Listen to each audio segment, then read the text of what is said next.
Well, it's almost here. The biggest Buffalo Bills game of my life. What's up, guys? I have been reading articles all week about the upcoming conference championship game. It's a mixed bag, but one common denominator is that the Bills are finally getting the love that they deserve. I also saw stores around Western New York are stocking up on folding tables for fans to jump through. I recently picked mine up. If you're looking to grab one, I want to let everybody know there's an Amazon link in the description of this video. 2-day shipping should be at your house before the game. It's funny, the general consensus around the country is that Josh Allen is the worst of the 4 quarterbacks remaining. Let me say this, he is definitely the least accomplished, but there's no way he is any worse than the second best quarterback playing this weekend. If I had to rank them based on the regular season they had this year, I would say number 1 is Aaron Rodgers, number 2 is Josh Allen, 3 is Mahomes, and 4 is Brady. Yes, Patrick Mahomes is great, but I'm sick of people crowning this guy based on reputation. All I'm saying is there's no way in hell Pat Mahomes had a better year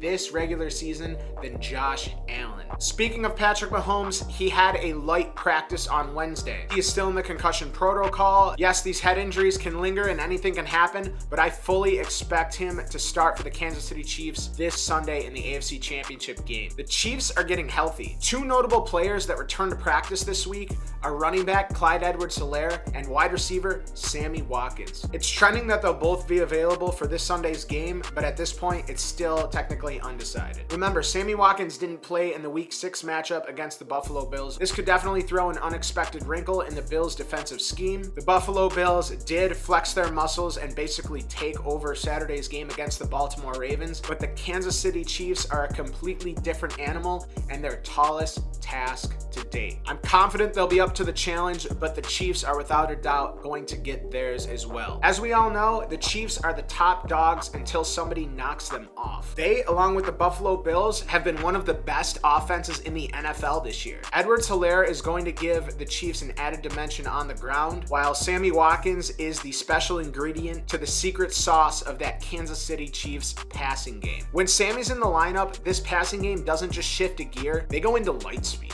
I'm just being real. When this team is healthy, they very rarely get stopped. I'm just hoping that the Bills can slow them down. Sean McDermott and Leslie Frazier are both great defensive minds. I'm sure they learned some hard lessons from the Week 6 matchup when they got absolutely gashed on the ground. Much like the Chiefs offense, the Bills defense is getting healthier as well. Down the stretch, the Bills D has really come into its own, and they will without a doubt be a much stingier group than the Chiefs saw in Week 6. I think it's definitely possible that the Bills defense withheld some of their defensive schemes for the first matchup against the Chiefs, fully expecting that they would see them in the future. As far as the Bills offense goes, Gabriel Davis was held out of practice Wednesday with an ankle injury. Davis is a bright young rookie, and if he can't go, it's going to be concerning. Bills need all hands on deck this week. In my opinion, this game is going to be a track meet, and the more firepower they have, the better. On a more positive note, Cole Beasley didn't appear on the injury report for the first time in 3 weeks. If he's 100%, this is huge for the Buffalo Bills. He's Josh Allen's third down guy and gets open on virtually every play. I'm not somebody who thinks the Bills need to run the ball more often,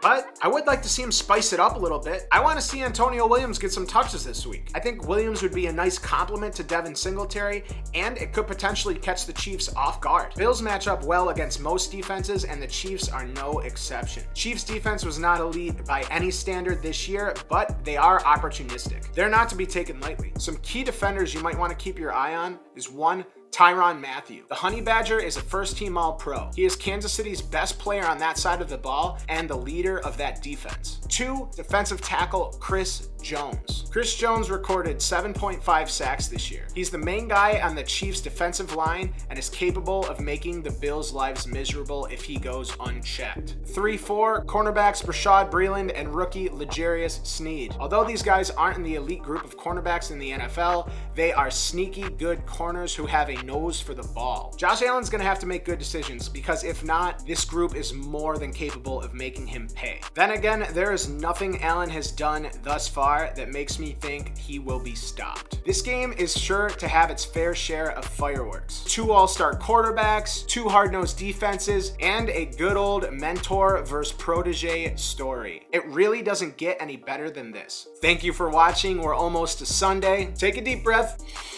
We'll get there. Do me a solid, like this video and subscribe to the channel. Round out the week strong and go Bills.